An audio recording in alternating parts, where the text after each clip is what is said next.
Also, dadile.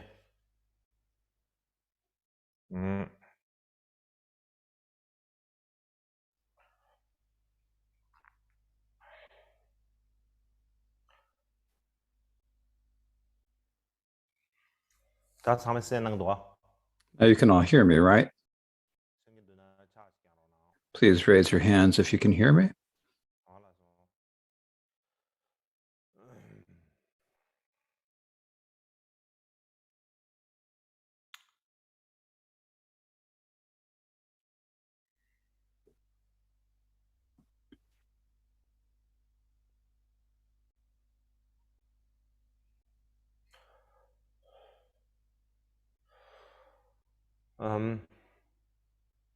다당이 공도 땜방아다기 겁리야. 그 땜방아다가 가서 땜바치다기 튕골이야. Now I've been speaking about about how, because of the activities of Ngolota Ngolota, the teachings of the five dharmas of Maitreya and validity spread widely. Now, later in Tibet, we had the four major lineages, the Sakya, the Geluk, and Kagyu, and Nyingma. Of course, there are many different traditions, but these are the four well-known great traditions.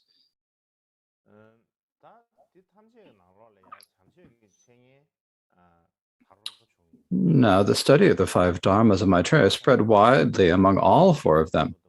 For example, there are people such as Rongten, who wrote commentaries on all five of the dharmas of Maitreya. And there are like countless other authors who wrote commentaries on one or the other of the commentaries. Now, I think that among them all, I think the one of the five dharmas that has the most commentaries is the ornament of clear realization. Then after that, there's the Sublime Continuum, and then the Ornament of Sutra. So that the most commentaries on the Ornament of Clear Realization. The second is the Sublime Continuum, and then the Ornament of the Sutras. Now, the ones with the fewest commentaries, I think, are the differentiating the middle from extremes and differentiating phenomena and dharmata. So these are.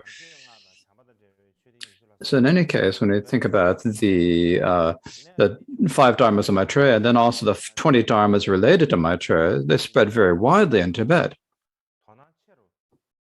But just the fact that they spread widely in Tibet, does this show that Tibetan scholars developed any great interest in mind only? I don't think it really does. You can't categorically say it does. But of course, there were some Tibetan scholars who did have a certain degree of interest in mind-only philosophy. For example, it seems to me that Shakya Chokden had great interest in mind-only philosophy, but his explanations of them were a bit different.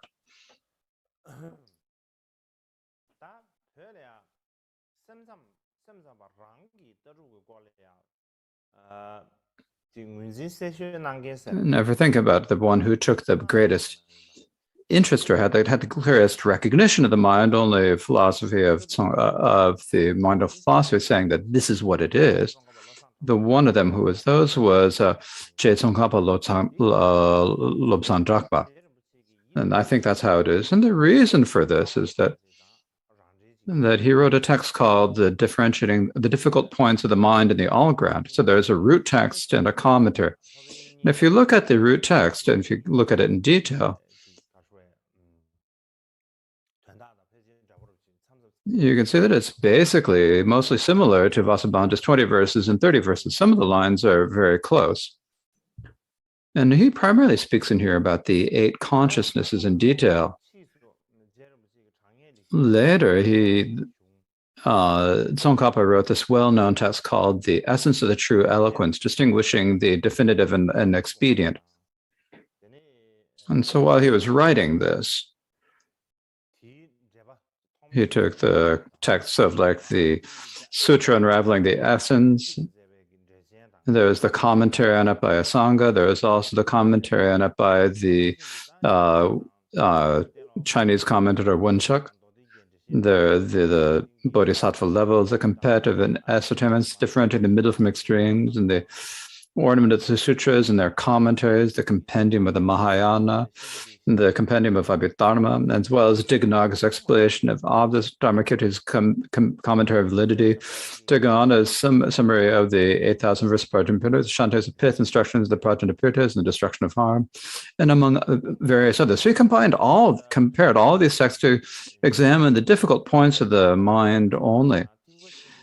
And so at the very end of the essence of true eloquence is that in order to differentiate the definitive and the expedient in the Mahayana scriptures, that both Nagarjuna and Asanga are important, not only in terms of the sutras, but also in terms of the Vajrayana.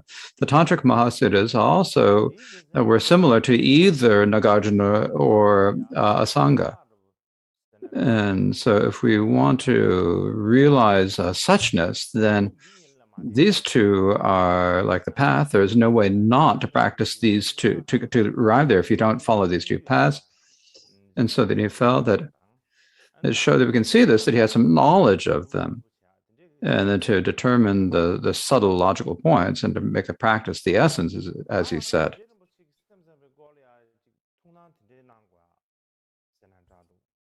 So what is the reason why Tsongkhapa took such interest in Mindan? Why he researched it in ways that are different from anyone else? Now, of course, there are probably many reasons, but one reason, if we take a guess or an estimate, one reason is that the master who taught in the great texts, his teacher, you could say, if you don't speak about it in honorifics, his master was Rendawa. No, Rendawa Shunulodra.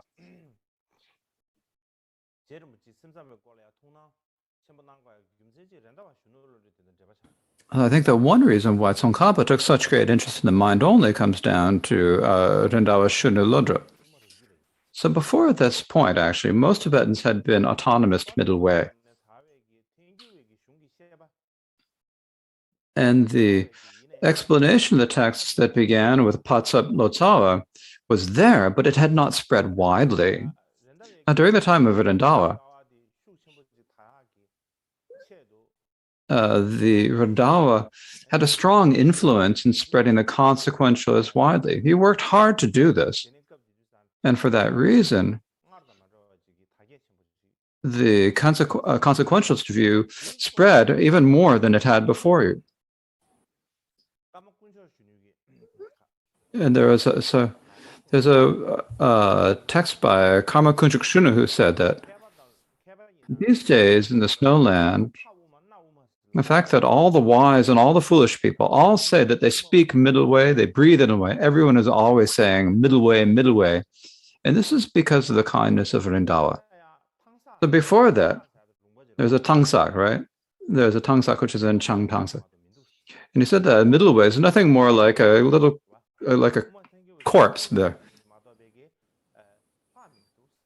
He said nothing but other than like the corpse of middle way was left in the air of Tangsak. But because of Rendawa, so if you're wise, if you're foolish, everyone is always says speaking middle way and breathing middle way, basically the same as saying that the sky is middle way, the earth is middle way. So this is what he said.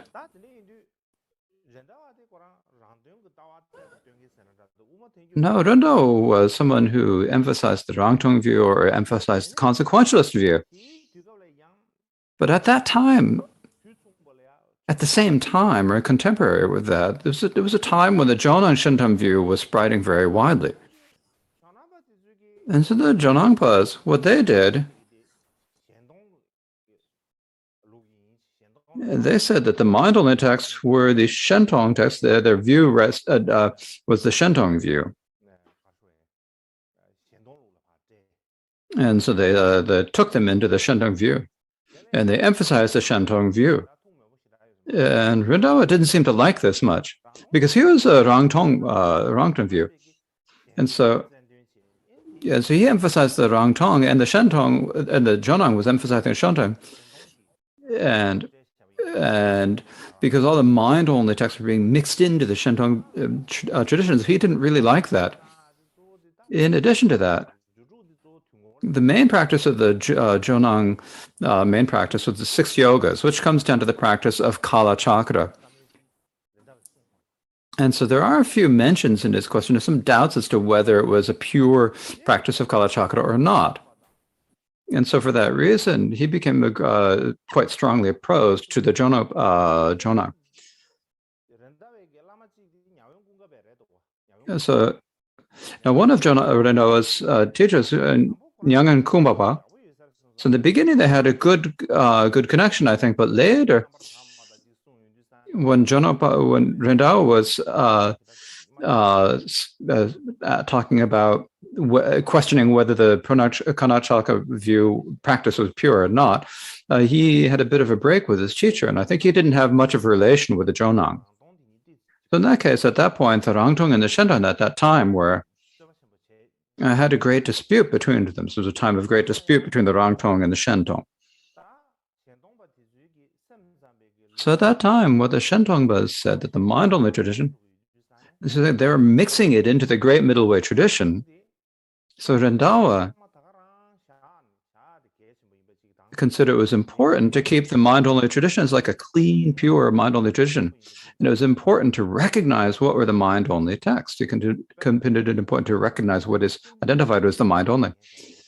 For example, there's a text by Shantipa called The Ornament of the Mind-Only. So this commentary it's actually titled The Ornament of the Middle Way, but it's really an ornament of the mind only. And there's a commentary by Rendawa. And if you look at it, it seems like he had a great interest in the mind only. Likewise, at the end of Tsongkhapa's commentary on the Grand Consciousness, he wrote that it was because of following Rendawa that his mind was awakened to the meaning of the scriptures. So I think if we look from this, we can deduce that one reason why Tsongkhapa took so much of a different interest in the mind only, and the reason why the first influence that directed him to take such great interest and to research so deeply into the differences between the mind only and the middle way was Rendawa.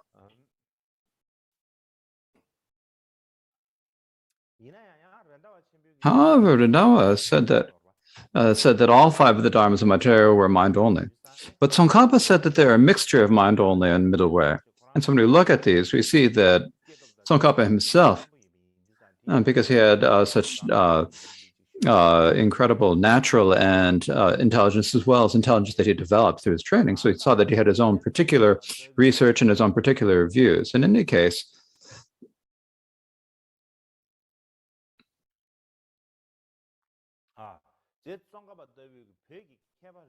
so there are just a few Tibetan scholars such as Tsongkhapa, who did what they could to clarify the mind-only philosophy. They did what they could to give a clean and clear presentation of the mind-only view.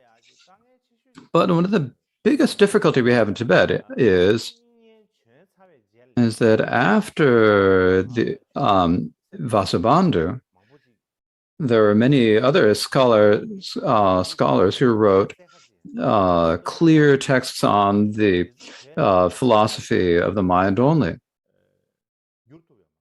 And not many of these were able to be translated into Tibetan.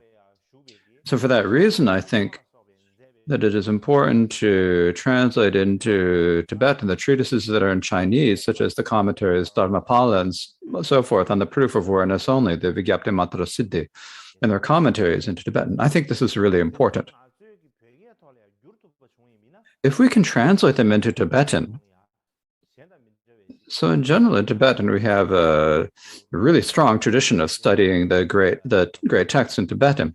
It's different than other Buddhist countries. We really study the great texts, and in particular we have very strong studies in validity and logic. So the way we think about things and the reason I think this is one of the best aspects of the Tibetan tradition. It's an area where we are better. So I think that if we could, so because we have so few mind-only texts, I think that gives us a difficulty. If we could have some clear and complete expositions of the mind-only view, and I think that if we could have those, then I think that we can, without a doubt, we can develop like a superior study and the superior teaching of philosophy. And we have the confidence to do it. There's no doubt about this. And the reason for this is because we have the capacity as Tibetan Buddhists. We have the capacity.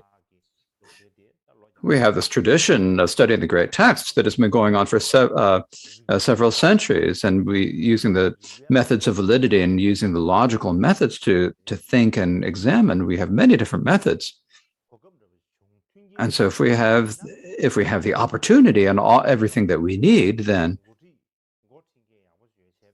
and if we have someone who can actually direct us in this way, then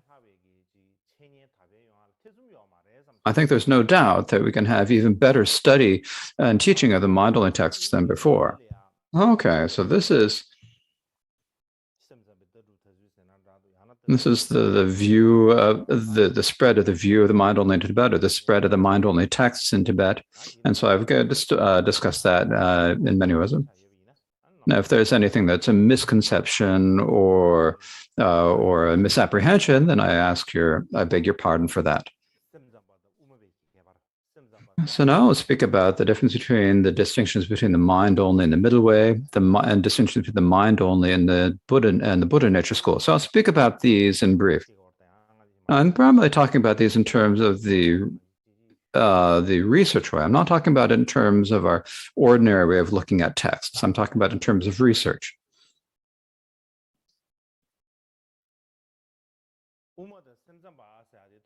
Now, when to talk about the middle way and the mind only, then the difference is when you say that if you talk about it easily, the middle only says that all phenomena do not truly exist, and the mind only asserts that mind truly exists. So that's how we generally explain it in kind of a simple way, right?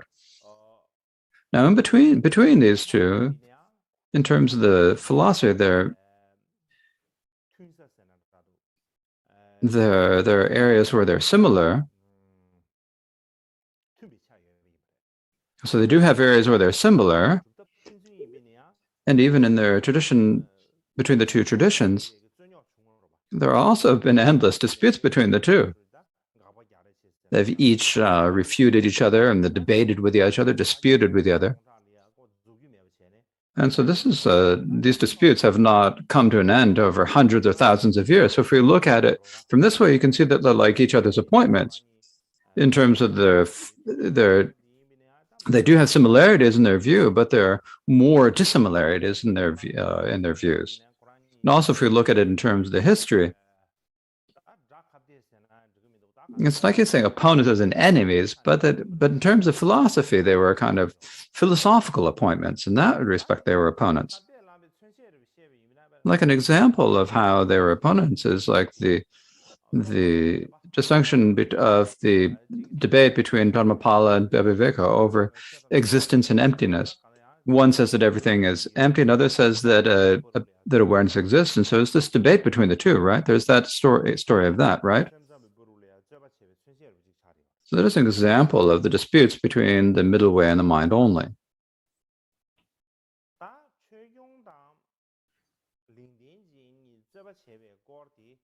Now,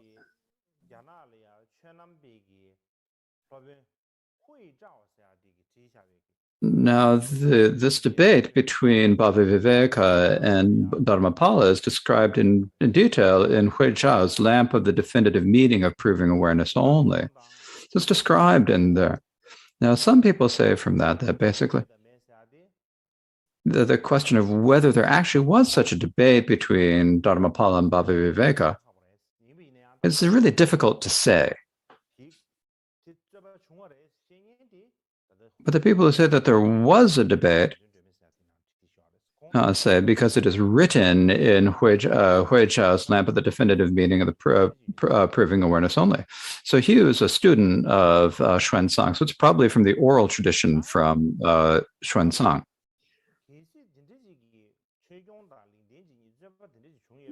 Now, if there was such a debate between Dharmapala and Bhaviviveka, then what this dispute, what it shows,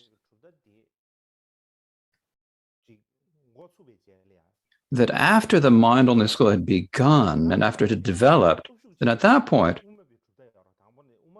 the middle way view was very strong. And it had already well developed, and the mind only had already just started, and so, but the mind only had always fully developed, and so it was very. So the middle way tradition was very powerful, and so that powerful tradition had no way but to come into opposition with the mind only. It's like there's a little bit of competition between the two of them. And so there's a situation where they had to be in competition or to be each other's opponents. Now, at the end of the 7th century, there was the Chinese master Yi Jing, who traveled to India, and the accounts of his trips. What he said that at that time, it had already commonly accepted in India at that time that there were two Mahayana schools, the middle way and the mind only. And so what it says is that, so first, and we can see from this, is that first the middle way spread, and then the mind only spread, and at the end they became like an opponent of the middle way, and then gradually the mind only increased, and it came to the point where it's basically at the same level as the middle way. It is similarly influential in terms of the influence and the power. Then at that point, you began to say that there are two Mahayana schools, the mind only and the middle way. And so this had become well accepted at the end of the 7th century. But in any case, at the beginning, the mind only, so when it first began, from the time, who was their biggest opponent was the middle way. They had no choice but to be an opponent of the middle way, otherwise they wouldn't have been able to establish their own tradition. And so these debates continued. Even after the mind only became fully developed, they continued to debate with the middle way. And so how do we know this? During the 7th century, when Xuanzang and Yi Jing went to China, what they wrote is that at that time, the most important Buddhist center of study was Nalanda. And the students at Nalanda studied both mind only and middle way. They studied the mind-only tradition, they studied the middle way tradition, and likewise, they also studied the foundation vehicle texts. Not only did they study these philosophical texts, they each had their own opinions, and they took these as their position, and they engaged in spirited debates. So as it says in the accounts. So what we can see from this is that in the past, there had been a time we could just say that your own view was important and the best view. But at that time was a time where you couldn't study your own. You also had to study other traditions.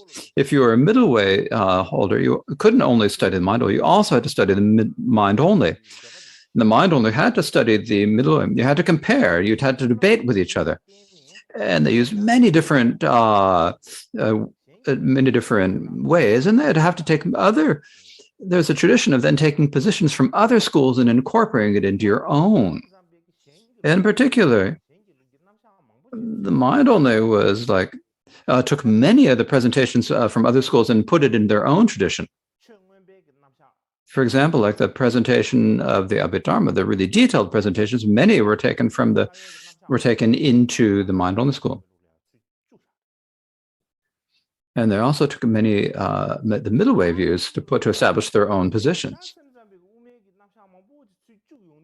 So when the mind only took so many middle way positions and took them into their own, then that was harmful to the middle way because they became similar to the middle way, and so that was harmful to the middle way. And so it was a little bit of a harmful to the middle way, but it also is influential. It had an influence on them, and the reason for this. There were some middle way proponents who also then took some mind-only positions and brought them into their own position. And so they became called the Yogacara middle way. So they would take some mind-only positions and bring them into their own tradition, accept them. And so these people who accepted these were called the Yogacara middle way. So next, if you look at this diagram,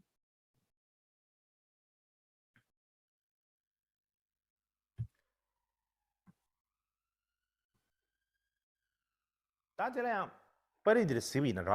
if you look at this, because of the difference in positions between within the middle way after Nagarjuna, there are the Prasangaka and the Svatantraka. Now there are the consequentialist or the autonomist schools. Now, so there are some people who say that these terms were developed in Tibet, not used in India, but this is not. It's not necessarily so that they are made up by the Tibetans. And the reason for this is that within Zana Ane's commentary, there's a section saying, speaking of an autonomous position. And so this is like, and because of that, we can implicitly say there's also a prasangaka. Likewise, in Shantarakshita's study on the text, there's also discussions about the autonomist and the consequentialist school. And also, when Shantarakshita, when his student Yeshe De, the great translator of the ancient tradition, he wrote in a text called the Distinctions of the View. He spoke about the autonomous school, the Sautrantika autonomist, and he talked about the Yogacara middle way. And he wrote about this very carefully. And so I think definitely this terms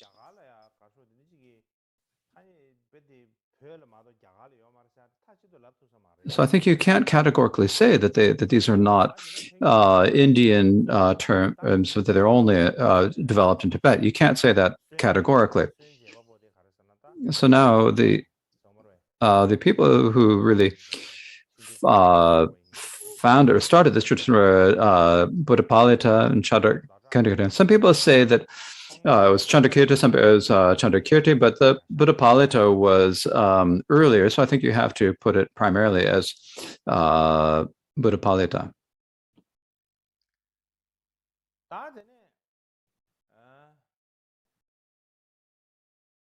And then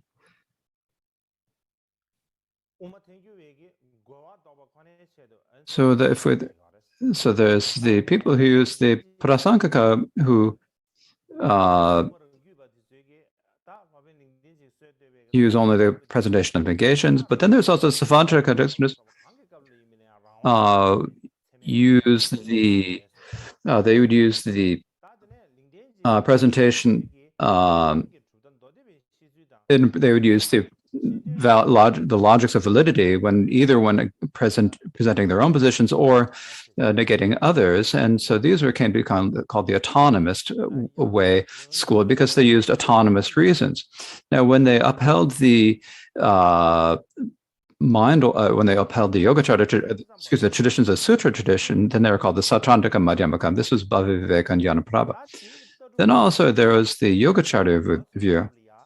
During the time of Shantarakshita, there was the entire. There became the tradition that mixed the mind-only traditions, and this is called the Yogacara Madhyamaka. This was well established at the time of Shantarakshita and Kamalashila.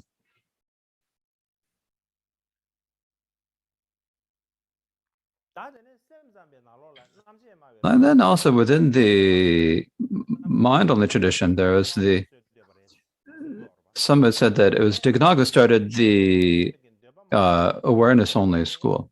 But he took many Sautrantika views, and likewise, Dharmakirti added many more positions from the Sautrantika school. So from that, they had slightly different positions. So later, they were often called the Sautrantika Yogacara. And so they're also given that name. And so the masters held up this tradition to give examples. He would say, you would say Rinchindang and Gyanamitra. And so these were called so these are examples or a diagram of the upholders of the different traditions. So at the beginning, they each studied their own tradition, and later they studied other traditions, and they took the positions and presentations of other schools and brought them into their own tradition. And this way, they started becoming more similar. So if they took the ones who took many Sautrantika views and converted them into their place, they're called the Sautrantika middle way. Those who took many of the mind-only positions into their own tradition and accepted them, these are called the Yogacara middle way. So in brief,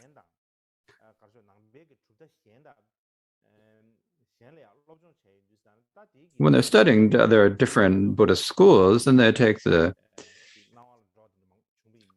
would find positions that were similar to those that they liked, and they take them and incorporate them into their own tradition. So there was a tradition of doing this that developed. So in this respect, there's a brief description of the connections between the middle way and the mind only. So next, I would like to speak about the relations between the Buddha nature school and the mind only school. Now, when we talk about a Buddha nature school, what this means is, the way we understand it is saying that all sentient beings are obscured by the stains of the afflictions, but within their continuance, they have the essence or garbha of the Tathagata's Buddha nature. So this is a view that propagates this view. So if we look at it from one way, it means no matter what sentient being, any sentient being, no matter who they are, has the opportunity to achieve Buddhahood. Now, the seeds of this philosophy come from the time of original Buddhism. Now, when we say original Buddhism,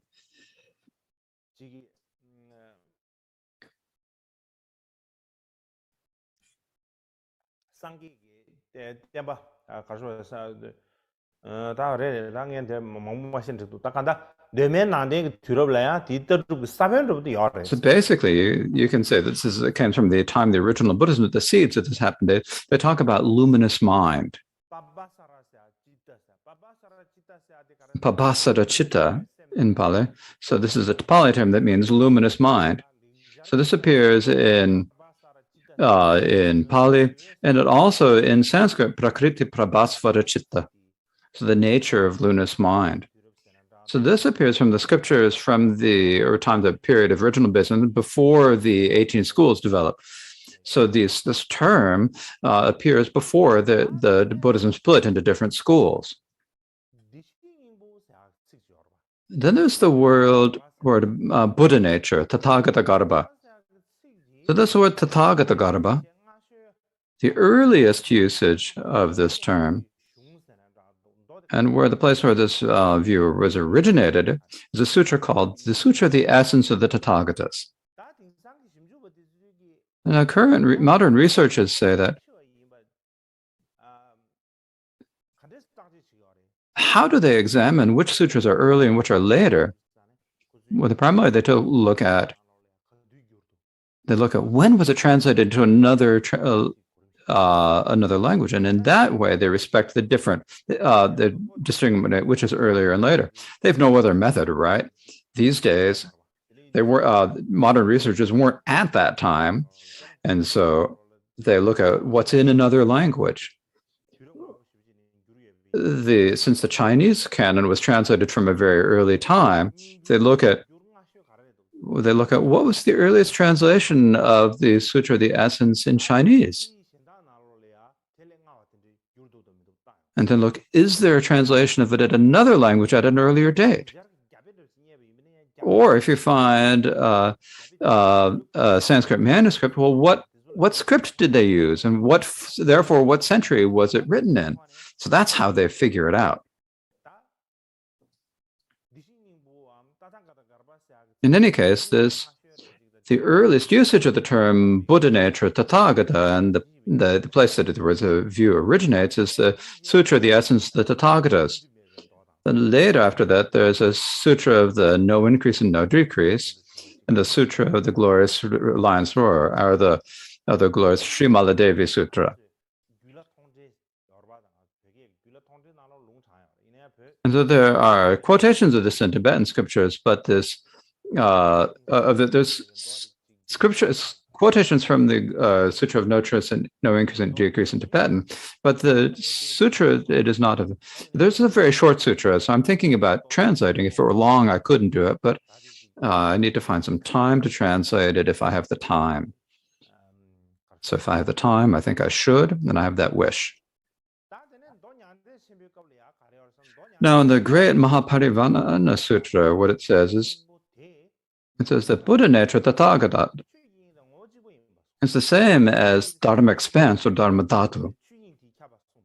And so it says that all sentient beings are permeated by the Dharma expanse. And so it says that the Dharma expanse and Buddha nature are the same. This is the thought of the Mahaparinirvana Sutra. So what is the text then that gives the complete framework of the Buddha nature philosophy? It is the text distinguishing the family of jewels, which in Tibet is best known as the sublime continuum, the Julama.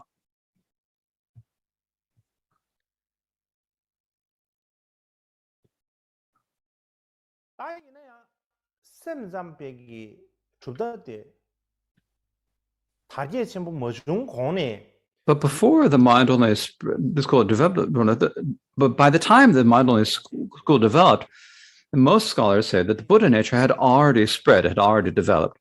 So therefore, the Buddha nature developed first, and then later the mind-only school.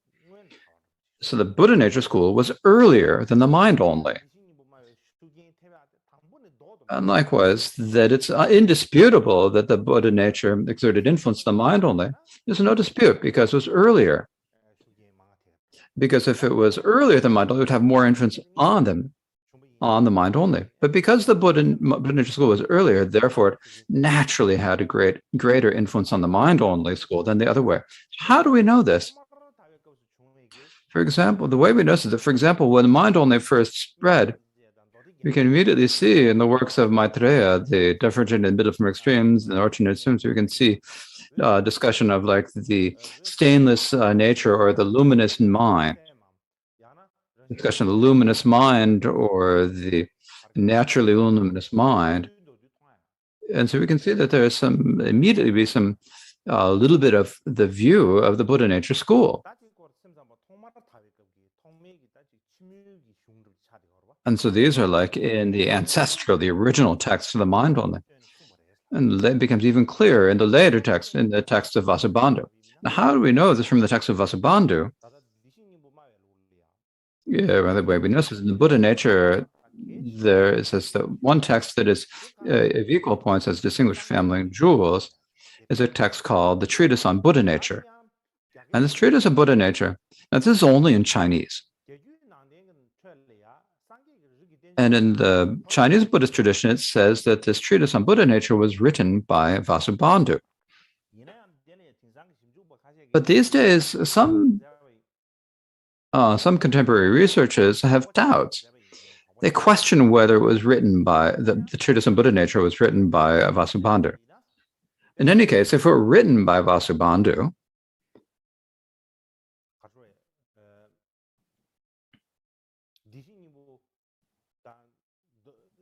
and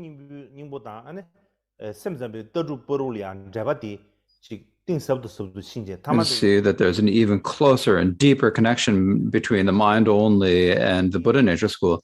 And then by the time of Vasubandhu, the influence of mind only had become so strong that it became very clear in the works of Vasubandhu, as it's very clear in the works of Vasubandhu. And so what this is saying is that we're talking about the treatise on Buddha nature. One reason why the people say that it was not written by Vasubandhu, one reason they say it's not written by Vasubandhu is that it has refutations of the mind only. So that makes people question whether it was written by Vasubandhu.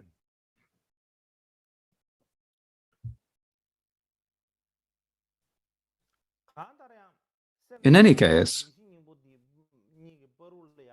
between the mind only Buddha nature schools, there is a connection between them for like couple of centuries between each other. And so that way, some of this, but they talk about the ground consciousness, and then later there are people who said that this identified the ground consciousness as being Buddha nature. So there are some people who did develop that opinion. For example, when you look in the Ornament of the Sutras, the commentary, the 10 levels, different to the Family Jewels and other treatises, we can see the seeds of this in these texts. By the time of the travels of the Lanka Sutra, it says that the ground consciousness sutra and Buddha nature are one. The ground consciousness is the essence of the Buddha nature. It says that they are one. And then in the awakening of the Mahayana faith that is translated by I Ching, that is at that time, the tradition of the Buddha nature had school had become very organized and had a strong framework. So the main point is the important treatises of the Buddha nature school, if we look at them all together, there were three important ones. And among these three, one is in Tibetan and two are not. The one that is in Tibetan is the Sublime Continuum. We call it the Sublime Continuum, so it's better for me to use that term. Actually, the name of the term is just differentiating the family of the jewels, but the other two are not in Tibetan. Or one of these is the one that's attributed to Vasubandu, the treatise on the family of the Buddha. And the third is one by Asvabhava. This text, he was the one I mentioned before. He's like the founder of the Compendium of Mahayana School. So he was an Indian Pandita who went to China, and he wrote a text called Awakening Mahayana Faith. And in this, he writes very clearly about the Buddha nature school. Now, some people say that he didn't translate it, that he had written it, but in any case, it was a very important treatise, and particularly in Chinese. This treatise, Awakening the Mahayana Faith, is considered extremely important. So next, what I'd like to speak about is, as I mentioned the other day, these days most contemporary researchers say that there is a third Mahayana school other than mind only and middle way, and what that school is, it's the Buddha nature school. So now, when you talk about the tradition in the Buddhism of considering the Buddha nature school to be separate, had appeared from ancient times. It's not newly made. It's an ancient tradition. But this way of identifying it primarily occurred in the Avatamsaka Sutra in Chinese tradition. It was not generally accepted in the other schools.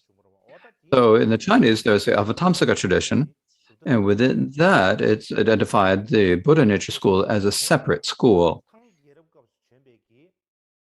Now, there was a Chinese Tang dynasty master called Shen Shuo Fa Cang. And he was considered the third patriarch of this Avatamsaka tradition. And he lived in the 7th century. He was born in 643, and he passed away in 712. What he says is that he wrote a commentary on Sthiramati's treatise on the individual Dharma express. And actually, I had a little bit of a doubt about this. In Tibetan, we have a prose version of the differentiating the Dharma from the nature, and maybe this prose version is the same as our Sthiramati's treatise on the individual Dharma expanse. So I have a doubt about this. It's an opinion that I had, a thought that I have that I need to examine later. And so probably people who will examine this. In any case, there was the Shen Shuo Fa Cang wrote a commentary on Sthiramati's treatise of the indivisible Dharma expanse. What he says in this is that Ashvaghosha, Sthiramati, had founded a new Mahayana school, the Buddha nature school, that was different than either the mind only or the middle way. So this sentence is a very important sentence, and the reason is that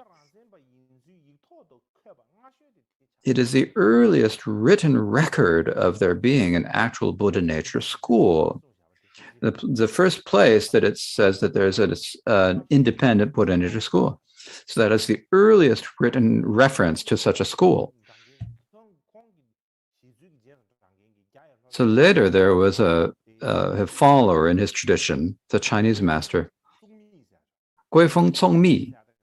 So Guifeng Congmi was the fifth patriarch of the Avatamsaka school. And the period that he lived in was the 8th century. He was born in 780 and he died in 841 in the Common Era. And he also divided the Mahayana into 3 different schools. One he called the school of the phenomena. Please wait a moment.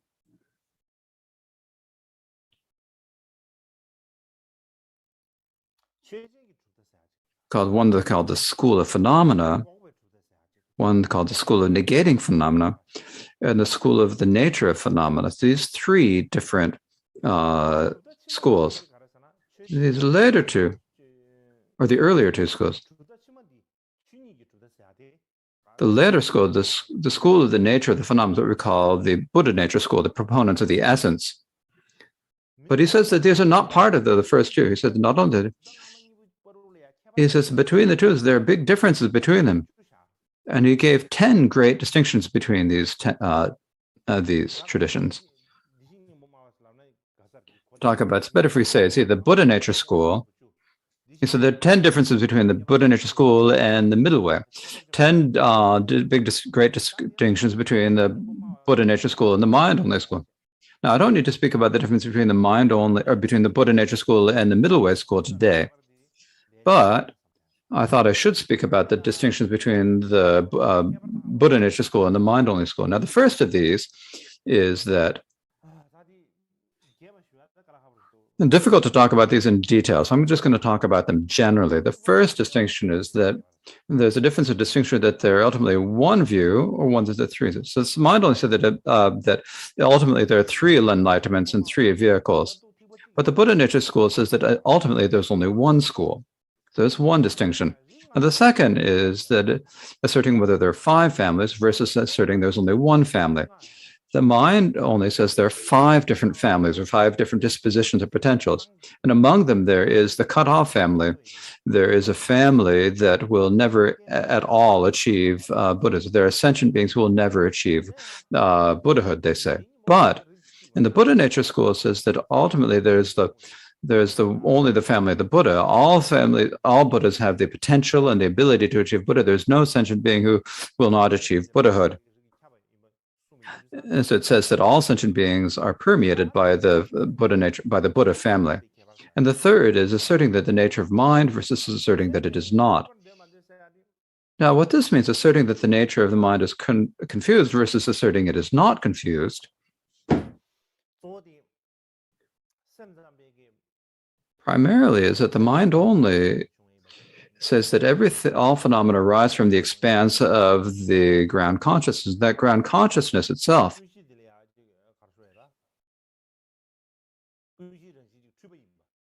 and the nature of the ground consciousness that is confused.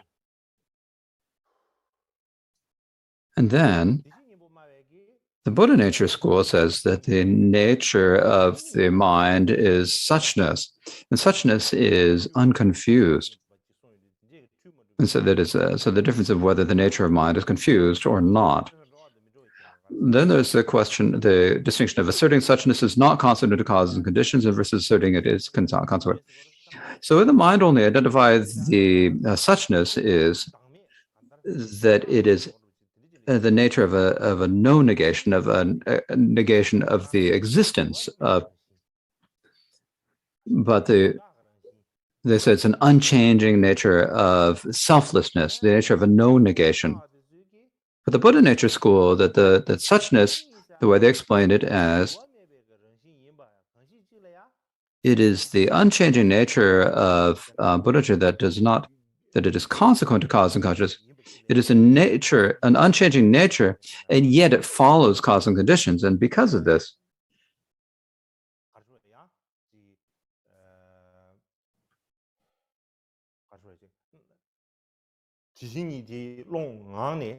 within the expanse of the suchness, there are the various appearances of virtue and misdeeds and so forth that can appear. And so it's something that is by nature to suchness, the agents are the nature, the unchanging dharma expanse. But within that, there are the actions, actors, and results. Now, the fifth is the saying that among the three characteristics, asserting that the dependent is ultimately established versus asserting that it is not. So among these three characteristics, there's the dependent nature. So what is this? It's written in Chinese. So among the three characteristics, we say that the dependent is ultimately. No, I don't remember this properly. And if I say strange, anything will turn out strange. So, all right. It says that the imaginary it does not exist by its nature. The dependent, and there's the dependent and the absolute. But what the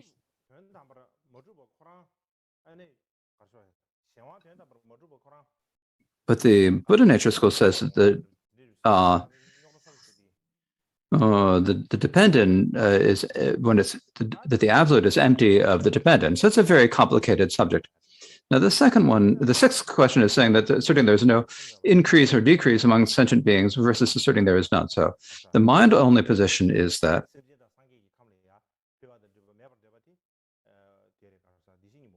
the mind only says that there can be increase and decrease among sentient beings and Buddhas, and the Buddha nature says there can be none. And then the seventh is asserting that there are the two truths are different in essence versus saying that there isn't. The mind only says that the relative is confused and the ultimate is unconfused, so they're different in essence. Whereas the Buddha nature says that in suchness, they are not separate in essence. And so that is another position. The eighth difference is that asserting that arising, remaining, changing, and perishing occur at different times versus saying they occur at the same time. When I talk about arising, remaining, changing, and perishing, that all four of these happen. And the mind only says that they have different phases. There's an arising phase, a changing phase, a perishing phase, and a remaining phase. And so they're all separate times. Whereas the Buddha nature school is that even in a single instant, there is the nature of the arising, remaining, changing, and perishing at the same time. The ninth is asserting that obscurations to discard and antidotes are separate in nature versus saying that they're the same in nature. Now, the Buddha nature school says that the obscurations to discard are confusion and the antidotes are wisdom.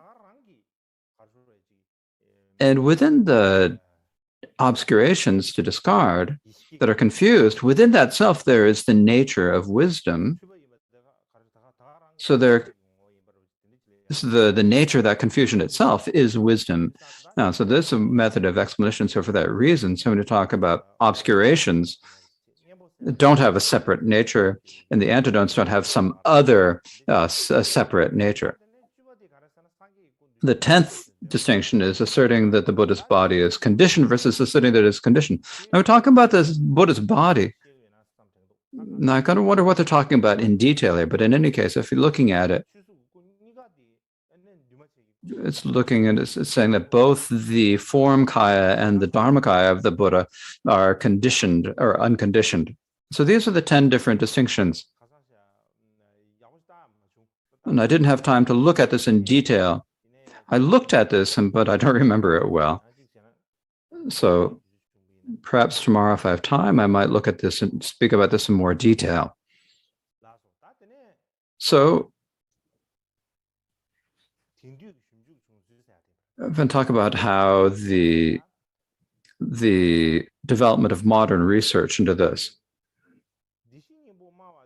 When to talk about the Buddha Nature School as being a separate school, was described in ancient times in China, but this is only accepted in the Avatamsaka school. But it wasn't well considered important or well known among other schools in the Avatamsaka school. But in the modern times, the Japanese scholars did a lot of research, and the influence of this also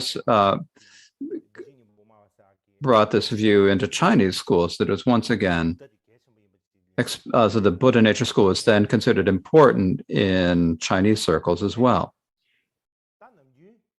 Now, normally, if we talk about it traditionally, the Buddhist academics recognized only two Mahayana schools, the mind-only school and the middle way. But in 1931, the Russian scholar Obermiller translated the Tibetan version of the Sublime Continuum into English.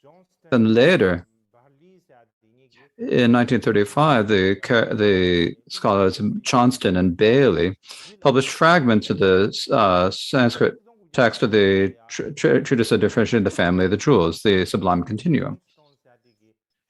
And in 1950, Johnston had a complete published a complete edition of the Sanskrit of the Sublime Continuum. Because of these different manuscripts, the interest among Western academics increased greatly, and they began to write many articles about the Buddha nature. Then in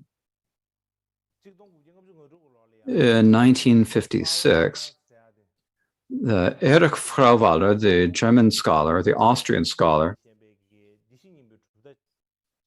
set forth the reasons or why saying there must have been a separate Buddha nature Mahayana school that was different from the mind only in the middle way school. Now, his explanations accorded with the explanations of the Japanese scholars. They're very similar. So basically, most contemporary Buddhist scholars accept that the Buddha Nature School was a third major Mahayana school. And so that's how it came about. So basically, generally accepted among Buddhist scholars, but it is not known within us. We don't accept it because we just have no idea. We don't take much interest in what outside researchers into Buddhism are discussing.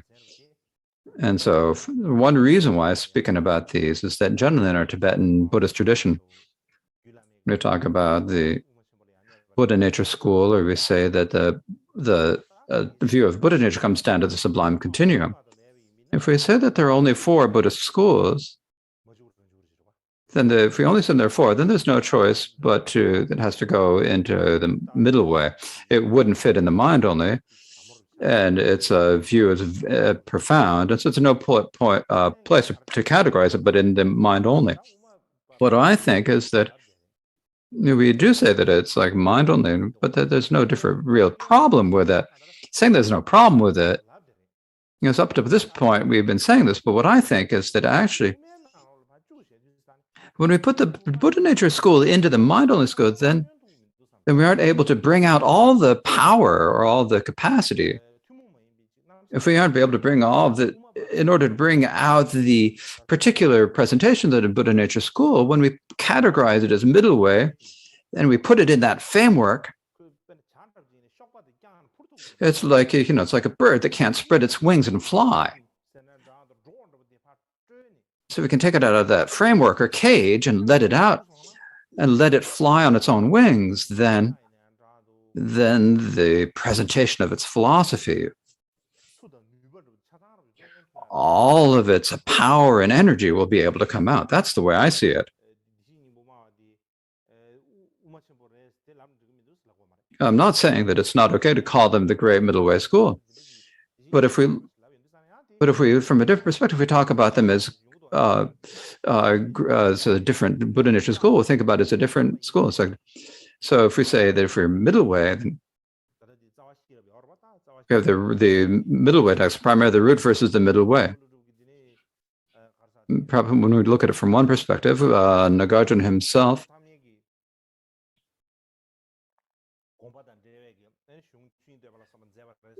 we say that he wrote texts that are related to the third terminating the wall, such as in praise wheel of the Dharma, such as the praise of Dharmadhatu. But when we talk about middle way, where primarily it comes down to the root verses of the middle way.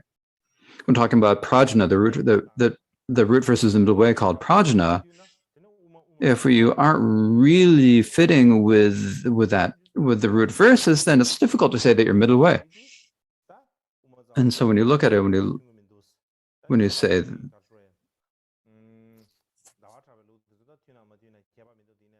so whether it matches the tradition of Chandakara, but the root verses, the middle way, are like the most important.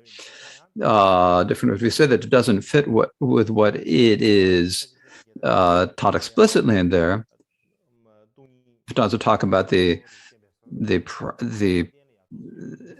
explicitly taught emptiness, no negation that is taught there, then it's saying that you're not saying that it's teaching figuratively, it's not teaching literally.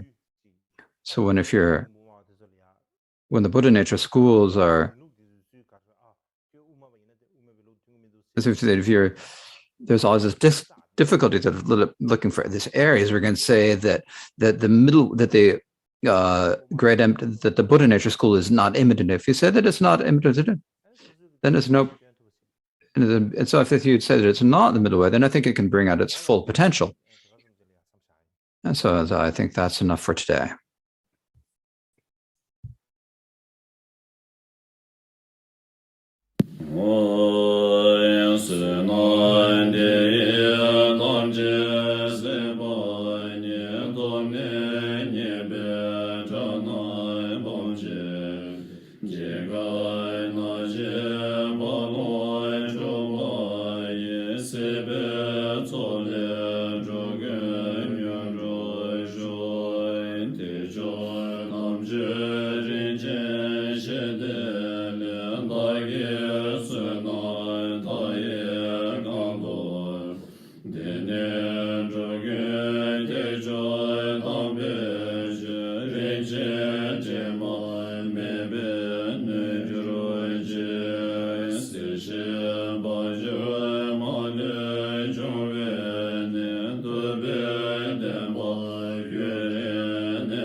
Jai